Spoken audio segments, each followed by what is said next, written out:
last part of this talk, very simple, is congruence, and it's best explicated by Andre Gide. So this is how my book starts. He says, "It is better to be hated for who you are than to be loved for who you're not."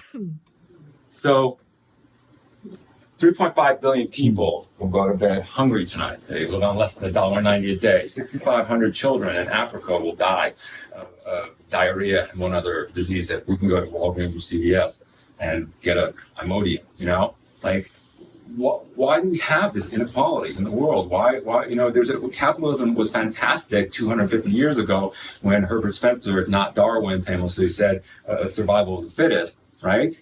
But there's enough food to feed everyone on our planet. So why are all these people hungry? And then we live in the most privileged, free society with the greatest luxuries ever for any human being. And 100 million prescriptions are written for antidepressants every year. 22 million people woke up this morning and took them. How is that possible? On happiness scales, America comes up like 19.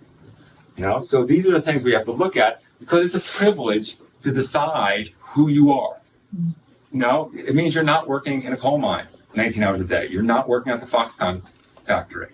That's a great privilege. So, Esalen is the container where people can make those decisions of who they want to be, what type of lives they want to live, and then get tools to execute that.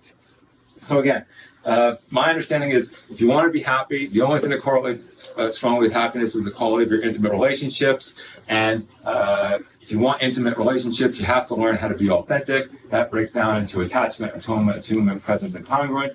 And we have to be the change we want to see in the world. We can't kick the can any further down the road. Climate change and our government, as Alice Walker says, we are the ones we have been waiting for. It stopped with us. This chain of unskillful solutions, it stopped with us. And if that's not a big enough incentive for any of us, I love this quote that I saw.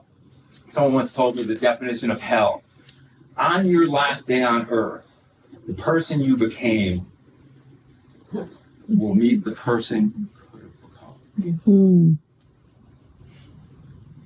I had a professor say, you only live once, if that. All right, so these are all things I love teaching at Esalen and sharing with people. And we have this amazing team of people that we've brought. And again, the lodge, these are the long tables where people this is the first night. This is just a Friday night, people sitting around communing.